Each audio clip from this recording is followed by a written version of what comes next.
बैठ जाओ। तो पिछली वाली क्लास से ज्वालामुखी हम लोगों ने समाप्त कर लिया था।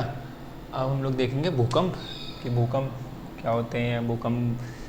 किसकी परिभाषा देखेंगे, इसको क्लासिफिकेशन करेंगे, रिक्टर स्केल, पैमाना, ये सब हम पढ़ेंगे और भूकंप के बारे में ठीक से जानकारी लेंगे अच्छे से। भूकंप के इंडिया में लोकेट करेंगे कहाँ भूकंप के क्षेत्र कैसे कैसे हैं, कि कहाँ भूकंप ज़्यादा आ सकते हैं, कहाँ भूकंप कम आ सकते हैं, वो भी हम देखेंगे। थोड़ा बाद की क्लासों में देखेंगे, लेकिन आज की क्लासेस में हम क्या देख रहे हैं कि भूकंप की परिभाषा देखेंगे और भूकंप के कारण, मतलब भूकंप आने के कारण देखेंगे क्या क्या कारण है कि जिससे भूकंप आ सकता है। तो भूकंप की परिभाषा में क्या सिंपल है कि प्राकृतिक तथा मानव जनित कारणों से भूपृष्ठ पर होने वाले असामान्य या फिर आकस्मिक, बोलते हैं आकस्मिक और असामान्य भूकंपन की जो भूपृष्ठ पर है, यानी कि ये भूपृष्ठ है, इस पर असामान्य कंपन या फिर ऐसे कंपन जो आकस्मिक आ जाते हैं, अचानक से आ जाते हैं। तो आकस्मिक और असामान्य यहाँ पे चाहे लिख भी लो कि आकस्मिक और असामान्य कंपन, यहाँ पे आकस्मिक और असामान्य कंपन भूकंप कहलाते हैं। यानी कि जो पृथ्वी के नीचे जो अंतर्जात बल चल रहे हैं पृथ्वी के नीचे भूपृष्ठ की, अब पृथ्वी के नीचे की जब हम बात करते हैं तो पृथ्वी ऐसे है, तो उसका मतलब ऐसे मत समझना कि यहाँ कहीं नीचे, नीचे का मतलब अभी हम लोग बात कर रहे हैं भूपृष्ठ, ये हो गया भूपृष्ठ, और इसके नीचे जो दुर्बलता मंडल में जो तैर रहे हैं, अब नीचे का मतलब यहाँ हो गया, वरना पृथ्वी के नीचे तो मतलब ब्रह्मांड सब चालू होगा। तो भूपृष्ठ के नीचे, अगर बहुत एग्जैक्टली टर्म तो यही होगी, भूपृष्ठ के नीचे दुर्बलता मंडल में तो अंतर्जात जो बल कार्य कर रहे हैं, उन अंतर्जात बलों का मतलब प्रदर्शन होते हैं, जो असामान्य कंपन ऊपर आ रहे हैं या आकस्मिक कंपन ऊपर आ रहे हैं, तो ये अंतर्जात जो बल लग रहे हैं कि इधर जा रहा है संबंध धारा वगैरह, अंतर्जात जो बल लग रहे हैं, एंडोजेनिक फोर्सेज लग रहे हैं, उनका प्रदर्शन है ऊपर आने के लिए। ठीक है, ये बात समझ में आ रहा? ठीक, तो यानी कि आपको परिभाषा में क्या लिखोगे, प्राकृतिक तथा मानव जनित कारणों से भूपृष्ठ पर होने वाले आकस्मिक और असामान्य कंपन भूकंप कहलाते हैं। और यहाँ पर ध्यान देने वाली बात क्या है कि जो पृथ्वी का भूपृष्ठ है उसके नीचे, हाँ पृथ्वी के भूपृष्ठ के नीचे दुर्बलता मंडल में, तो जो दुर्बलता मंडल और नीचे भी जो एंडोजेनिक फोर्सेस काम कर रहे हैं, जो अंतर्जात बल काम कर रहे हैं, तो अंतर्जात बलों का प्रदर्शन ही है जो भूकंप है। अब यानी कि ये असामान्य कंपन है, यानी असामान्य कंपन को तो भूकंप बोलेंगे, तो असामान्य कंपन है, प्रदर्शन है किसका, अंतर्जात बलों का। ठीक है, तो ये परिभाषा होगी। अब भूकंप के कारण देख लेना कि कारण किस किस वजह से भूकंप आते हैं। तो उस कारणों में ये ध्यान रखने वाली बात है कि एक कारण तो ऐसा हो सकता है कि प्राकृतिक कारण हो कि अपने आप भूकंप आ गए, पर एक होता है कि मानव जनित कि हम लेके आए, जैसे प्रेरित भूकंप भी बोलेंगे। ठीक है, कि प्रेरित भी बोलेंगे कि हम लेके आ रहे हैं, अब जानबूझ के तो नहीं लेके आ रहे हैं, लेकिन हम कुछ ऐसे करते हैं, ऐसे कुछ कार्य करते हैं जिसकी वजह से भूकंप आ जाते हैं, तो मानव जनित कार्य कहलाएंगे, मानव जनित भूकंप कहलाएंगे। प्राकृतिक भूकंप को फिर दो वर्गीकरण कर सकते हैं, पृथ्वी से संबंधित, जो पृथ्वी से ही संबंधित भूकंप है, पृथ्वी में जितनी सारी चीज़ें हैं, जितने सब यहाँ पे मंडल हैं, सब कुछ है, इन्हीं की वजह से भूकंप आ रहा था तो बोलेंगे पृथ्वी संबंधित। लेकिन बाहर से कोई है संबंध, बाहर से किसी वजह से आ रहा है भूकंप, तो हम देखेंगे तो उसे बोलेंगे पृथ्वीएत्तर, यानी कि पृथ्वी से इतर जाके उसकी वजह से भूकंप आ रहा है। तो उसमें लिख रखा है, एक बार पढ़ लेते हैं, इसको समझते हैं। नीति क्या है, पृथ्वी संबंधित भाग भ्रंशन है, विवर्तनिकी है, ज्वालामुखी, संतुलन मूलक, प्रत्याश पुनश्चलन, भूस्खलन, पृथ्वी का घूर्णन, ये सब पृथ्वी से संबंधित है। और पृथ्वी इतर, यानी पृथ्वी से इतर जाके क्या है, उल्का पिंड तथा धूमकेतु, ये सब आते हैं। उल्का पिंड मतलब हम बात करते हैं उल्का पिंड में, यानी कि उल्का पिंड जो धरती पर गिर जाता है, भूपृष्ठ पर आके उल्का पिंड होगा, तो उल्का पिंड से इतना बड़ा आके गिरा तो थोड़ा कंपन तो पैदा होगा आसपास में, तो ये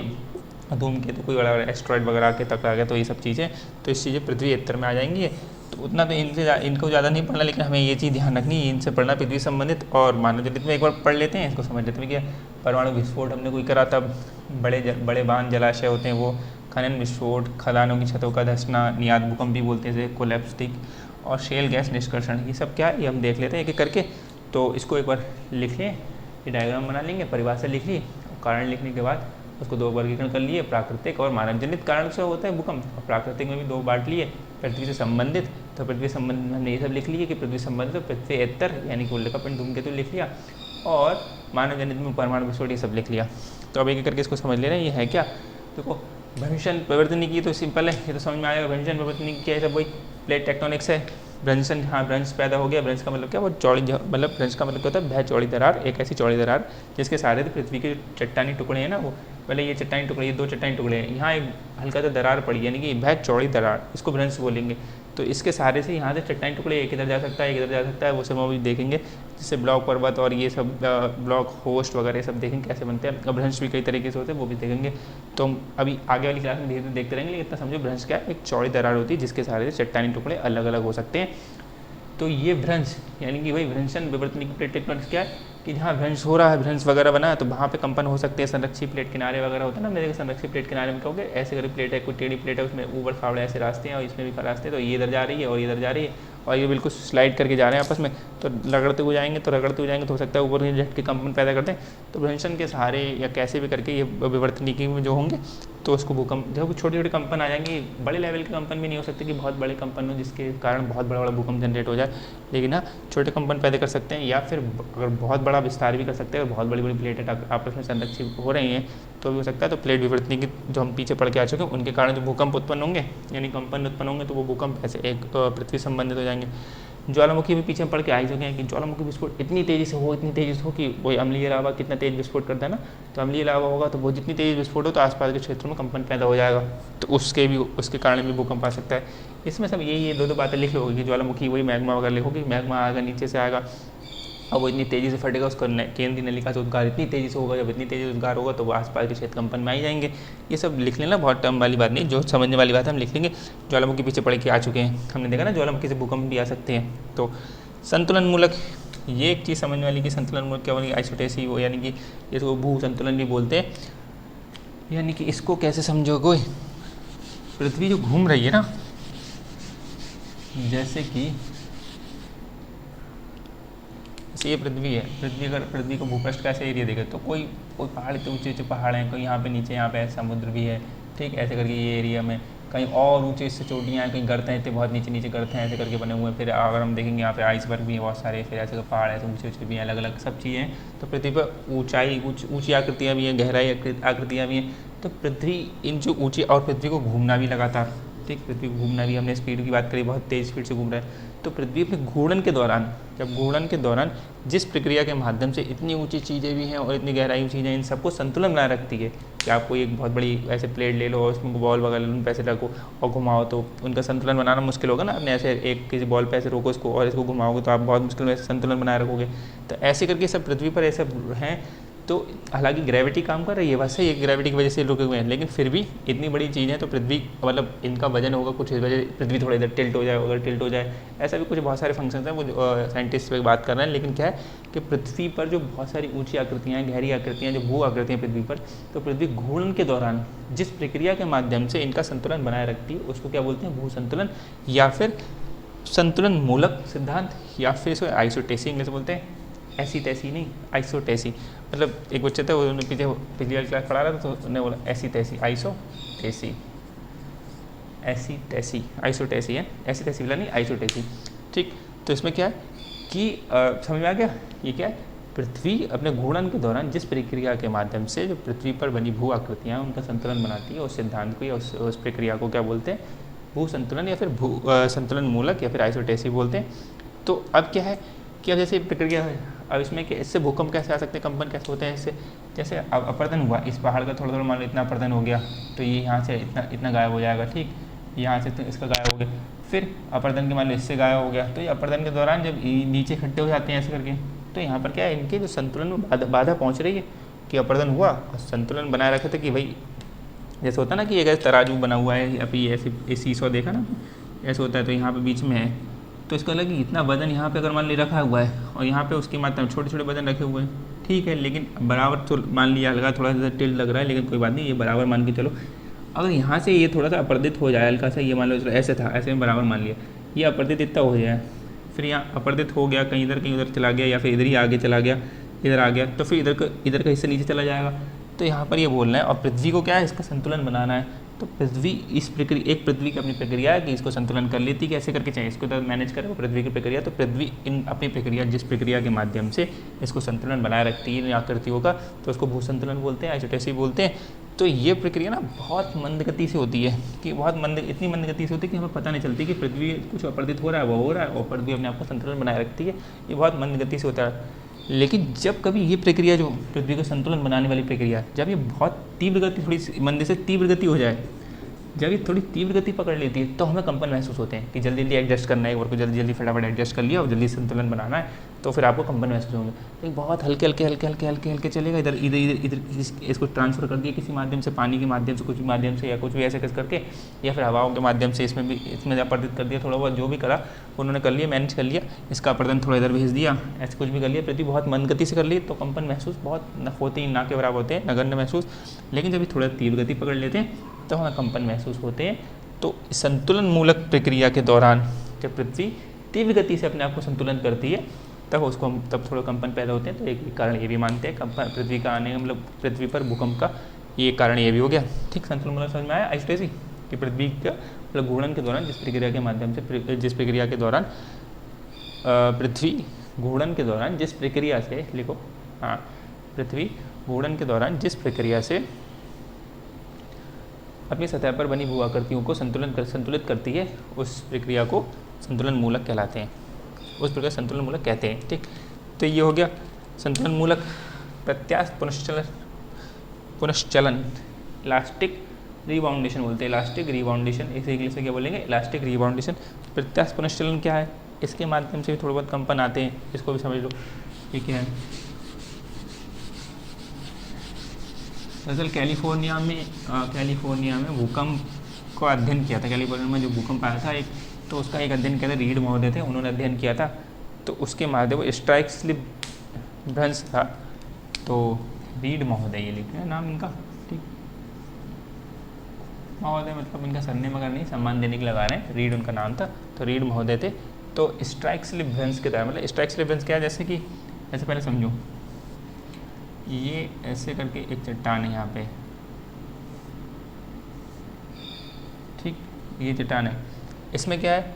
इसको बल लगा, मान लीजिए इसके नीचे से यहाँ से बल इस पर ऐसा लग रहा है, उसके ऊपर से बल लग रहा है, ये दो टुकड़े ऐसे करके मान लो, यहाँ पे बीच में भ्रंश है। ठीक, इसे भ्रंश बोल दिया आपने।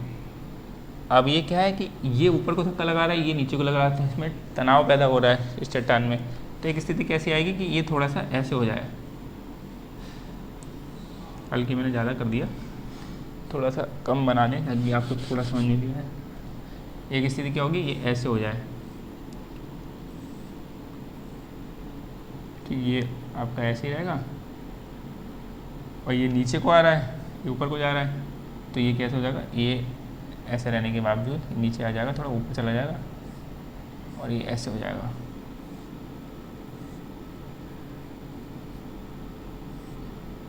ठीक, अब समझो, अभी भी क्या है, बल इसको ऐसे ऊपर को लग रहा है, ये डायग्राम नंबर 1 और डायग्राम नंबर 2 है, ऐसे बल ऐसे लग रहा है। तो इसके माध्यम से क्या है कि इस पर तनाव लग रहा है, इसे स्ट्राइक स्लिप भ्रंश, इस भ्रंश को क्या बोलेंगे, स्ट्राइक स्लिप भ्रंश। और ये रीड महोदय, इनको थोड़ा अलग लिख लो, मतलब इनको ऐसे लिख दें, रीड नाम के व्यक्ति थे, कैलिफोर्निया में आया भूकंप आया, तो उसको अध्ययन करके उन्होंने बताया कि स्ट्राइक स्लिप भ्रंश के सारे कुछ भूकंप भी आते हैं। तो ऐसे बताया, मतलब क्या है कि यहाँ पर क्या है, ये चट्टान है, यहाँ पर उसका तनाव पड़ रहा है, ये चट्टान है और ये चट्टान अलग है, एक चट्टान भ्रंश पैदा हुआ, तो इस पर तनाव ऊपर पड़ रहा है, इस पर तनाव नीचे पड़ रहा है। तो एक टाइम में क्या आएगा कि जैसे इलास्टिक होती है ना, ये इधर जा रहा है, इतना जा रहा है, लेकिन ये यहाँ से इसको छोड़ नहीं रहा है, यहाँ पे जो भ्रंश है वो इसको छोड़ नहीं रहा है, यहाँ पे मतलब ऐसे जैसे ना, इसको अगर थोड़ा सा इलास्टिक, इसमें इलास्टिसिटी होती तो इसको इधर से करेंगे धक्का, इसको देंगे मार करके, तो ऐसे थोड़ा बैंड हो जाएगा, ये बैंड हो गया, ये इतना हिस्सा क्या हुआ, बैंड हो गया है। ये बात समझ में आ रहा है, यानी कि इस पर अभी तनाव पड़ रहा है, इतना ज़्यादा तनाव पड़ रहा है, ये चट्टानी ये वाला टुकड़ा है, इस पर तनाव पड़ रहा है और ये ऊपर जाना चाह रहा है, लेकिन यहाँ से अभी हट नहीं रहा है, यहाँ से ये समझ लें, यहाँ पे दरार पड़ी हुई है, हट नहीं रहा। लेकिन क्या है, जब सीमा से एक बार बहुत अधिक हो जाएगा, तो एक बार इतना बल लगेगा यहाँ पे सीमा से देखो, तो एक स्थिति कैसी आ जाएगी, एक स्थिति आ जाएगी बिल्कुल ऐसी, ये दरार ऐसी रहेगी और ये ऐसे हो जाएगा। मतलब ये क्या हो जाएगा, ये वाला हिस्सा है, ये वाला जो इतना कटिंग वाला हिस्सा है, ये यहाँ से लेके यहाँ तक, ये वाला हिस्सा और ये वाला हिस्सा, ये बिल्कुल ऊपर पुनः अपनी वैसी स्थिति पाले, मतलब यहाँ पे आ जाएगा, ऐसे डैश डैश मार दिया, ऐसे हो जाएगा, और ये वाला ऐसे हो जाएगा। बात समझ में आई कि ये क्या है, जो नहीं छूट पा रहा था, वो ऐसे हो जाएगा, फिर इसे नहीं झेल मिलेगा कि यहाँ से टूट ही जाएगा, दरार के माध्यम से टूट जाएगा। तो इसे बोलते हैं स्ट्राइक स्लिप भ्रंश। मतलब क्या है, पहले ऐसे पड़ रहा था, फोर्स पड़ रहा था, तो ये वाला हिस्सा इतना हिस्सा तो चला गया ऊपर, इतना हिस्सा तो ऊपर चला गया, तो ऐसी स्थिति बन गई थी, ये ऐसी स्थिति बन गई, इतना ऊपर चला गया, ये चिपका हुआ यहाँ से हिस्सा थोड़ा सा मुड़ गया कि भाई अभी मैं नहीं छोड़ूंगा, ऐसी वाली स्थिति आ रही। और ये हिस्सा क्या है कि थोड़ा और नीचे कर दो ऐसे करके, यहाँ पे ब्रंच बना लो और ये ऐसा हो गया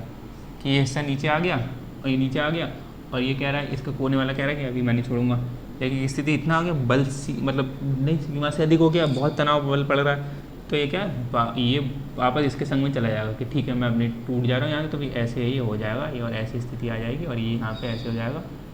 ऐसे हो जाएगा, फिर ये स्थिति ऐसी आ जाएगी, ये ऊपर चला गया इससे, ये नीचे चला गया, यानी कि क्या है जो यहाँ से बल पड़ा मतलब कोने पे नहीं, यहाँ थोड़ा इस साइड में पड़ेगा, ऐसे पड़ेगा बल और ये पड़ेगा, तो एक स्थिति डायरेक्टली आ जाएगी, ये ऊपर चला गया हिस्सा, नीचे चला गया, ये दरार ऐसी रही। समझा? तो इसे बोलते हैं स्ट्राइक स्लिप भ्रंश। तो इसके सहारे से क्या है, अब जब इसने ये वाली स्टेज पाई, ये स्टेज जो अवस्था एक ऐसी थी जैसे मुड़ी हुई अवस्था थी, ऐसी जो अवस्था थी ये वाली, ये जो अवस्था थी, अभी ऐसे यहाँ बल लग रहा है इधर से और इधर से लग रहा है, तो बाद में ये जो टेढ़ा है ऐसे सीधा हुआ, इसने वापस इलास्टिक की तरह बाद में हो कि भाई अब नहीं खींच पा रहा, अब सीमा से देखोगे तो ये वापस जब उधर गया तो इससे कंपन पैदा होता है हल्का सा। ये बात समझ में आ रही? इससे धीरे धीरे कंपन पैदा होगा, तो इसको बोलते हैं। और कैलिफोर्निया में जगह पे ऐसे ही भूकंप आया था इसी के सारे, तो रीड महोदय ने अध्ययन किया, उन्होंने कहा ये जो भूकंप आया स्ट्राइक स्लिप भ्रंश के द्वारा आया, ऐसे स्ट्राइक स्लिप भ्रंश बोलते हैं इस वाली स्थिति को कि ऐसे करके मतलब इतना बैंड हो रहा था, ऐसे बैंड हो रहा था, तो ये वाला ऐसे ऊपर चला गया, ऐसे हो गया, फिर बाद में मतलब ऐसे सीधे था ऐसे और यहाँ बल पड़ा तो ये ऐसे हो गया, वो तो ऊपर चला गया, ये ऐसे रह गया, और बाद में ये सोचा था कि मैं चिपका रहा हूँ यहाँ पर रुका रहा हूँ, लेकिन इतना बल लग रहा है तो फिर क्या इसको संग ऊपर जाना ही पड़ा, और ये ऊपर एक संग गया तो जो कंपन हुआ पैदा आसपास में, तो उससे भूकंप आए, तो उसी को उन्होंने बोला था कि स्ट्राइक स्लिप भ्रंश के सहारे ये भूकंप आते हैं। तो ये समझने वाली बात, थोड़ा सा डायग्राम पहले बना लेना, पहले ऐसी स्थिति बना लेना, फिर एक ऐसी स्थिति बना लेना, फिर बाद में इसको डैश करके ऊपर बना लेना। तो ये डायग्राम मतलब इसको दूसरा कह दो, इसको तीसरा कह लो, इसको फोर्थ कह लो, या फिर पहले भी बनाया होगा तो पहले के बाद में ऐसे कर लियो तब भी ठीक है, लेकिन ये डायग्राम से समझने की बात है तो इससे समझ में आने। लेकिन इससे क्या है, सभी प्रकार के भूकंप नहीं, मतलब ऐसे कि सब भूकंपों की व्याख्या ऐसी हो जाएगी, सारे भूकंप ऐसा है, इससे सिर्फ वही भूकंप की व्याख्या हो सकती है जो स्ट्राइक स्लिप भ्रंश के सहारे आ रहे हो, मतलब कि यहाँ पे दरार पड़ी हो, कोने में यहाँ पर तनाव लग रहा है, यहाँ भी तनाव लग रहा है, दोनों में पूरी विपरीत दिशा में तनाव बल लग रहा है, यानी कि तो ऐसे करके तो फिर जो ऊपर जाएगा नीचे जाएगा, और यहाँ पे थोड़ा सा स्ट्राइक स्लिप भ्रंश में इलास्टिसिटी आ जाएगी, प्रत्यास्थ मतलब थोड़ा सा इलास्टिक के कारण थोड़ा ऐसे नीचे झुक जाएगी और फिर बाद में नहीं झेल पाएगी तो फिर ऊपर सीधे एक सीधे चली जाएगी। तो जहाँ पर ऐसे स्ट्राइक स्लिप भ्रंश की स्थिति बनती है, तो स्ट्राइक स्लिप भ्रंश की स्थिति बनती है वहाँ पर ऐसे भूकंप आते हैं, और या फिर संरक्षी प्लेट किनारा, जहाँ पे संरक्षी प्लेट किनारा दो प्लेटें आपस में से रगड़ खा के चल रही होंगी, तो रगड़ खा के चल रही होंगी तो जहाँ तक खिंच जाएंगे एक दूसरे, मतलब जैसे यहाँ फंस गई ऐसे करके, और इधर जा रही मान लो ऐसे करके टेनिकल्स में जगह है, ये इधर जा रही ऐसे फंस गई, जहाँ तक इसे ले जा रही, जहाँ तक मुड़ पा रहा है वहाँ तक मुड़ गया, और फिर एक छूटेगा तो फिर एक झटका आएगा वहाँ पास में। तो यहाँ पर यानी इसके सारे कौन से भूकंपों की व्याख्या करी जा सकती है, स्ट्राइक स्लिप भ्रंश के सारे जो भूकंप आते हैं उनकी व्याख्या करी जाती है, या फिर संरक्षी प्लेट किनारे के जो भूकंप आते हैं आसपास में तो उनकी व्याख्या की जा सकती है कि ऐसे भूकंप आ सकते हैं प्रत्यास्थ पुनश्चलन यानी इलास्टिक रिबाउंडेशन के कारण। ठीक है, ये बात समझ में आ रही थोड़ी कि मतलब जहाँ इलास्टिसिटी वाली वहाँ बात है। ठीक, अब अगला क्या है, भूस्खलन। तो ये देखो इसमें समझने के लिए दो ही चीज़ें थी आपको, बाकी सब पीछे आपको बताइए। अब भूस्खलन की बात आ रही है, भूस्खलन का मतलब क्या हुआ, लैंडस्लाइड जो हो जाता है, कि जैसे लैंडस्लाइड हो गया, कहीं पर आपको पता है कि ज़मीन धंस गई या फंस जाती है, तो एक बहुत बड़ा ज़मीन का हिस्सा टुकड़ा खस के नीचे चला गया, पहाड़ों पे हम देखते हैं लैंडस्लाइड हो जाता है। ठीक है, जैसे हम और हिमस्खलन भी देखते हिमस्खलन एवलांच जिसे बोलते हैं, तो वो बहुत बड़े हिस्से आते हैं तो उससे कंपन पैदा हो जाते हैं, तो छोटे छोटे कंपन पैदा हो जाते हैं, तो उससे बोलेंगे क्या, तो उससे जो भूकंप मतलब भूस्खलन से भूकंप आते हैं, वो भूस्खलन से जो कंपन पैदा होते हैं भूकंप आते हैं, तो वो उसका कारण एक ही हो गया, ये पृथ्वी संबंधित में हम पढ़ रहे हैं। ठीक, अब भूस्खलन में एक चीज़ ये समझो कि भूस्खलन हुआ फिर जो इतनी तेज़ से चट्टानी टुकड़ा गिरा कि भूकंप आ गया, अब भूकंप आया फिर से कोई भूस्खलन हो गया, तो समझ रहे हैं, भूकंप में हमने पीछे पढ़ा था, मतलब भूकंप मैंने ज्वालामुखी में देखा था कि ज्वालामुखी से भूस्खलन हो जा रहे हैं। ऐसे क्या, अगर मान लो पहले ही भूकंप आ जा रहा है, तो भूकंप पहले आया, तो कोई भूकंप अचानक नीचे टेक्टोनिक्स हुई गति हुई तो भूकंप आया, और भूकंप आने के बाद क्या हुआ कि लैंडस्लाइड हो गया। ठीक, यानी कि भूस्खलन हो गया। अभी हम क्या बता रहे हैं कि कहीं अचानक से भूस्खलन हो गया तो उससे कंपन पैदा हो गया तो भूकंप हो जाएगा, यानी कि भूकंप आएगा तो भूस्खलन हो सकता है, और भूस्खलन हो रहा है तो भूकंप आ सकता है। यानी कि जब भूकंप है, जहाँ भूकंप कारण है तो भाई मतलब भूकंप परिणाम भी है भूस्खलन का। ठीक है, यानी कि भूस्खलन के कारण भूकंप भी आ सकते हैं और भूकंप परिणाम भी बन सकता है भूस्खलन का। ठीक, ये बात समझ में आना चाहिए आपको, यानी कि भूस्खलन से भूकंप भी आ सकते हैं और फिर भूकंप से फिर से भूस्खलन आ सकते हैं, तो कारण और परिणाम दोनों है भूस्खलन का। अब अगला क्या है, पृथ्वी का घूर्णन। पृथ्वी का घूर्णन का मतलब क्या है कि पृथ्वी जो इतनी स्पीड से घूम रही है, हमने देखा था ना कितनी स्पीड से घूम रही है, विषुवत रेखा पे कितनी स्पीड है उसकी, लगभग 1700 किलोमीटर, ठीक है, बाकी ऐसी स्पीड है। तो पृथ्वी जो घूम रही है बहुत तेज़ी से घूम रही है, ठीक, इतनी स्पीड मेंटेन करी हुई है।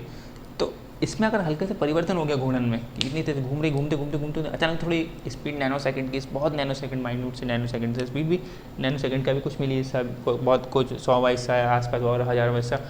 थोड़ा सा भी गति हल्की सी तेज़ हुई या फिर कम हुई तो क्या पृथ्वी पे कंपन पैदा हो सकता है। जैसे चलती हुई बस अचानक से बस चल रही अचानक से रुक जाए तो बहुत, अगर पूरी स्पीड रोक देगी, बिल्कुल ब्रेक मार देगी, हैंड ब्रेक जैसे खींच लिया, बिल्कुल मार देगा तो सारी सीट सब आगे जाएंगी। सीट तो बनना जड़ी हुई होती है, अगर थोड़ी सी खुली सीट अगर लेके बैठे अपनी कुर्सियाँ, जैसे आप लोग बैठे हुए तो कुर्सियाँ लेके बैठे तो सब कुर्सियाँ एक बार में आगे चले जाए, तो ऐसा ही समझ लो। हालांकि लेकिन हल्का सा भी वो ब्रेक भी मारते हैं, हल्का सा भी ब्रेक मारे, चल रही स्पीड 60 की स्पीड चल रही है, अचानक से 5 थोड़ा ब्रेक मार दिया, फिर से स्पीड मेंटेन है, लेकिन झटका लगता है ना, हल्का ऐसे झटका लगता है, या फिर गियर डालना है और अचानक से रेस तेज कर दी तो ऐसे पीछे भी झटका लगता है। तो वही चीज़ यहाँ पे कि पृथ्वी में भी क्या है, अगर पृथ्वी की स्पीड मेंटेन है, लगातार कंटिन्यूस एक मेंटेन है, उसमें हल्का सा भी परिवर्तन आया, बहुत माइन्यूट से परिवर्तन आया, या तेज़ हुई या फिर हल्की हुई,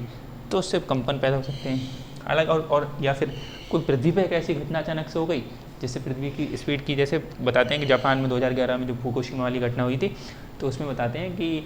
ऐसा बताते हैं कुछ नैनो सेकंड के आसपास पृथ्वी की गति थोड़ी सी स्पीड थोड़ी बढ़ गई है, जो वहाँ 2011 में जो घटना हुई थी फुकुशिमा वाली, तो उसमें कुछ स्पीड बताते हैं कुछ नैनो सेकंड की स्पीड बढ़ गई है, तो पृथ्वी का घूर्णन भी एक भूकंप का या कंपन का कारण बन सकता है। ठीक है, मतलब जो भूकंप आते हैं अमूमन ऐसा नहीं है कि इसे भूकंप का मेन काम जो प्लेट टेक्टोनिक्स है और ध्यान रखना ज्वालामुखी है, और थोड़ा बहुत ये कहाँ जहाँ पे प्रत्यास्थ पुनर्चन वाली स्थिति बन रही है वो है, भूस्खलन भी है। पृथ्वी घूर्णन इतना नहीं है कि पृथ्वी के परिवर्तन होते रहने, या पृथ्वी के अक्ष में जो पृथ्वी अपनी झुकी हुई जो अक्ष है पृथ्वी, उसमें अगर परिवर्तन हो जाए तो भूकंप की स्थिति बन सकती है। यानी कि अभी पृथ्वी झुकी हुई है, ऐसे करके झुकी हुई है पृथ्वी, यानी पृथ्वी ऐसे झुकी हुई है, तो जो पृथ्वी संतुलन बनाए हुए इसके कारण, अब जब इसमें परिवर्तन होगा तो पृथ्वी फिर से संतुलन अपना बनाएगी, संतुलन बिगड़ेगा ना, पृथ्वी का संतुलन, अगर मान लो इधर को हमने बताया वो ऐसे हो जाएगी एक बार, तो जब वो पृथ्वी की घूर्णन अक्ष ऐसे हो जाएगी तो इसमें संतुलन को फिर से बनाना पड़ेगा उसे, तो अब इधर के साथ संतुलन बनाएगा, तो संतुलन बनाने की मंद गति अगर होगी तो कोई दिक्कत नहीं है, लेकिन तीव्र गति हुई संतुलन बनाने की तो फिर भूकंप आएंगे, तो कंपन होंगे। ठीक, ये चीज़ समझते रहना। तो बहुत बड़ा नहीं बार बार नहीं होता, लेकिन हाँ मेनली कारण क्या होंगे, विवर्तनिकी है, संतुलन, ज्वालामुखी है, भूस्खलन भी है, तो ये कारण तो है, पृथ्वी घूर्णन छोटा सा कारण बनेगा, लेकिन हाँ कारण है तो हमें लिखना पड़ रहा है। तो ये हो गया पृथ्वी से संबंधित, और पृथ्वी तरह समझ में आता है, उल्ले का पिंड वगैरह को बहुत बड़ा आया और वो टकराया, अगर पृथ्वी के मतलब पृथ्वी के अंदर घुसेगा, एटमॉस्फेयर घुसता है, उसके बाद में भूपृष्ठ को छू भी लेता है, भूपृष्ठ पर आगे गिर जाता है, तो वो गिरेगा बहुत तेज़ी से, कंपन पैदा होगा आसपास के क्षेत्रों में, तो इससे भी भूकंप कहलाएगा। तो ये हो गया प्राकृतिक भूकंप। मानव जनित जिसे हम प्रेरित भूकंप भी बोलेंगे, तो मानव जनित भूकंप में क्या है, परमाणु विस्फोट। तो होता है कि परमाणु विस्फोट अगर हम टेस्ट करते हैं तो अच्छा वाला कंपन होता है, तो अंडरग्राउंड भी टेस्ट करते जाकर अंडरग्राउंड टेस्ट करेंगे तो पृथ्वी के परत के नीचे और थोड़ा चले जा रहे हैं, तो उससे कंपन पैदा होते हैं। आपको पता है कि डायनामाइट्स वगैरह सब यूज़ करते हैं, उसमें भी जब हम खनन का उद्योग करते हैं तो भी डायनामाइट्स का उद्योग करते हैं। परमाणु विस्फोट में तो आपको पता ही परमाणु में कितनी शक्ति होती है, तो वो बहुत दूर तक उसकी रेंज होती है, तो उससे कंपन पैदा होंगे। तो इसमें कुछ बताने की ज़रूरत है नहीं, इसमें लिख लेना कि परमाणु विस्फोट जो होंगे उसके कारण मानव जनित है, एक मानव तो करेगा। बड़े बड़े बांध जब हम बनाएंगे तो बड़े बड़े बांध बनाते हैं तो उसमें क्या है, बहुत बड़ा जलाशय में रिजर्वायर, वाटर रिजर्वायर बनाते हैं, तो बहुत बड़ा जलाशय हम इकट्ठा करते हैं, उसमें रोक के रखते हैं, पानी को रोक के रखते हैं। यानी कि सोचो कितना बड़ा है बना रखा है, ठीक, डैम बना रखा है, और इसमें इतना बड़े एरिया में हमने पानी रोक रखा है, और रोक रखा है धीरे धीरे छोड़ रहे हैं हम, धीरे धीरे छोड़ रहे हैं। तो ये रिजर्वायर जो है, अब यहाँ जो जलाशय बना हुआ है ये, ठीक है, ये जो जलाशय बना हुआ है इतने एरिया में जो पानी है, अब ये क्या है, ये भार डाल रहा होगा नहीं, मार रहा, अपने जहाँ जिस तली पे है जल का बहुत भार होता है, ठीक है, तो वो भार डाल रहा है नहीं, मार रहा है। अब जलाशय जो जलीय भार डाल रहा है उससे क्या होगा, यह जो ज़मीन होगी, नीचे की ज़मीन होगी, उस ज़मीन में दरारें पड़ जाएंगी, थोड़ी हल्की दरार पड़ेंगी। जब चट्टान बहुत जोर डाली तो उसमें हल्की दरार पड़ जाएंगी, तो पानी अपनी रास्ता बना लेता है, तो वो दरार जो महीन दरारें बनेंगी, महीन दरारों का निर्माण होगा, फिर धीरे धीरे उसमें अगर विस्तार हुआ, दरारों में विस्तार हुआ, पानी फिर नीचे जाएगा, तो उससे कम फिर प्लेटें इधर जाएंगे, फिर हल्का कंपन पैदा होगा, तो उससे भूकंप आएंगे। यानी बड़े बड़े बांध होंगे, बड़े बड़े बांध, और जलाशय का मतलब यही है कि बड़े बांध बनाओगे, अब बड़े बांधों में बहुत बड़ा जलाशय होगा, रिजर्वायर होगा, वाटर रिजर्वायर, तो उसमें आपको नीचे जो जलीय भार है उसका वजन होगा बहुत, और भूपृष्ठ पर महीन दरारें पैदा करेगा, और अगर उन दरारों का विस्तार हुआ तो फिर क्या है, उसमें धीरे धीरे कंपन पैदा हो सकते हैं। ये बात है। जैसे 1967 के आसपास मतलब महाराष्ट्र में क्या हुआ था, कोयना नगर है 1967 में महाराष्ट्र में कोयना नगर, तो ये कोयना नगर जो है, इस कोयना नगर में यहीं पर महाराष्ट्र में कोयना बांध है, कोयना नाम का बांध है, तो बताते हैं, ठीक, कोयना नाम बांध या डैम कुछ भी बोलो, कोयना, कोयना लिखना चाहिए, क्या लिख दिया मैंने, हाँ कोयना, कोयना बांध, कोयना, तो ये कोयना नगर है और इसी के नाम पे बांध है। तो इस कोयना नगर में 1967 में महाराष्ट्र में, महाराष्ट्र भी लिख लो, तो महाराष्ट्र में कोयना नगर में जो भूकंप आया था उसका कारण यही मानते हैं कि कोयना बांध में जो जलाशय बांध है, ये बांधा नहीं, बांध, तो ये कोयना नगर में जो भूकंप आया था तो कोयना बांध का उसको कारण मानते हैं। कोयना बांध है जो इतना बड़ा बांध है, उसमें उसके जलाशय के कारण उसमें महीन दरार पड़ी नीचे, और ऐसे बताते हैं कि वहीं कंपन आया। तो 96 ये एग्जाम्पल में लिख सकते हो। तो ऐसे बताते हैं कि मतलब विश्व में लगभग 100 से भी अधिक जो भूकंप हैं, भूकंपीय घटना जो हो रही हैं, लगभग इनकी वजह से बड़े बड़े बांध बने हुए, बड़े बड़े जलाशय बने हुए हैं, तो इनकी वजह से ये लगभग 100 के आसपास की संख्या बताते हैं कि इनके भूकंप आ चुके हैं, फिर आ रहे हैं, और आने की संभावना भी बताते हैं कि बहुत है कि जो हमारे यहाँ बड़े बड़े बांध बने हैं वो आने वाले हमें संकट बताते हैं कि आने वाले संकट पैदा कर सकते हैं बड़े बड़े बांध, उनका थोड़ा सा पुनरुत्थान होना चाहिए, फिर उनको देखना चाहिए, इनका कुछ करना चाहिए, लेकिन अब सरकार ध्यान नहीं दे रही उसका। लेकिन हमें आपको कारण समझना चाहिए कि लेकिन हाँ, जहाँ ऐसी स्थिति है, भूकंप की स्थिति बन सकती है वहाँ पे, जहाँ बड़े बड़े बांध है तो वहाँ भूकंप की स्थिति बन सकती है, अभी नहीं तो आने वाले टाइम में बन सकती है, ठीक। या फिर वहाँ पे ठीक ठाक से रिसर्च वगैरह होती रहे, ठीक ठाक से शोध चलते रहे कि हाँ अब जलाशय का ठीक है, अब जलाशय को थोड़ा पानी छोड़ना चाहिए, या फिर इतना नहीं रोकना चाहिए, या फिर इसका ठीक से पुनर्निर्माण होना चाहिए, बना के ठीक करना चाहिए इसको, वो चीज़ें होती रहनी चाहिए। लेकिन वो बात की बात है, लेकिन आपको पढ़ना है यहाँ पे क्या है कि मानव कारण में एक कारण ये भी है कि बड़े बड़े बांध जो बनाते हैं उससे जलाशय के कारण ये कंपन पैदा हो सकते हैं, ठीक। खनन विस्फोट का मतलब वही है कि हमें नीचे खनिज, हमें पता है कि पृथ्वी के भूपृष्ठ के नीचे हमें बहुत सारे खनिज मिलते हैं, तो खनिज के लिए हम खनन करते हैं, खोदते हैं, माइंस खोदते हैं, तो माइंस जब खोदते हैं तो खनन विस्फोट के लिए हम डायनामाइट्स का यूज़ करते हैं, ठीक है, TNT डायनामाइट्स वगैरह ये सब यूज़ करते हैं। तो ये यूज़ करने के दौरान क्या था, विस्फोट करेंगे तो आसपास के क्षेत्र में कंपन होगा, तो कंपन होते हैं कई बार, तो उसके अगर कोई प्लेट वहाँ कमजोर है तो भूकंप पैदा हो सकता है वहाँ पर, ये भी ध्यान रखना। खदानों की छतों का धंसना, अब खदान है मतलब इतने गहरे एरिया में कि अगर हमने खदान बनाए तो खदानों की छतों को धंसना, तो मतलब सिंपल है ये कि अगर बहुत लंबा आप खदान ऐसे यहाँ एरिया आप यहाँ थे और आपने ऐसे गड्ढा खोदते खोदते खोदते इतने नीचे अंदर चले गए, अब ये एरिया इतना खाली है बिना सहारे का, अगर मान लो इतना एरिया अगर एक आध आपने कमजोर सहारा एक यहाँ सहारा दे दिया, पहले खदान खोद के आप यहाँ पे माइनिंग कर रहे हैं, ऐसे करके खोल रहे हैं, तो नीचे तक चले जा रहा है धीरे धीरे करते खोदते, एक में थोड़ा सीधा बनाया तो यहाँ पे एक सहारा यहाँ दे दिया, यहाँ सहारा दे दिया। अगर मान लो सहारे इसको ठीक से पिलर नहीं लगाए गए तो जब बारिश की स्थिति होगी, बारिश की स्थिति होती है तो इसमें पानी भर जाता है कई बार, तो पानी इससे भर जाता है, पानी भर जाएगा तो ये सारे अगर प्रॉपर सहारा नहीं दिया गया आपने उसमें पिलर्स वगैरह गए कुछ ही वजह से, तो वो छत जो होती है अब इतनी पूरी छत होगी ये धस जाए, एक नीचे आ जाए, तो यहाँ जितने लोग होंगे वो दब जाते हैं और फिर बंद हो जाते हैं, तो पैक हो जाएगा, सब धस जाएगी। तो खदानों की छतों का धंसना भी इसे नियात भूकंप बोलते हैं या निपात भी बोलते हैं। नियात भूकंप, निपात एक कोलैप्स अर्थक्वेक बोलते हैं। ये मतलब हमारी वजह से याद आया ये सब कि हमने प्रॉपर ठीक से नहीं करा और ऐसे अंदर घुसते चलेगा वो छत होगी एकदम धस जाएगा और अंदर पहुँचे, फिर ये बंद हो गया रास्ता, फिर निकलना, फिर टनल वनल बनाते हैं, फिर से खोदते हैं। अभी देखा था वो ऑस्ट्रेलिया का व्यक्ति उसने बचाया था ना, तो ऑस्ट्रेलिया के व्यक्ति ने जब वर्ल्ड कप हुआ था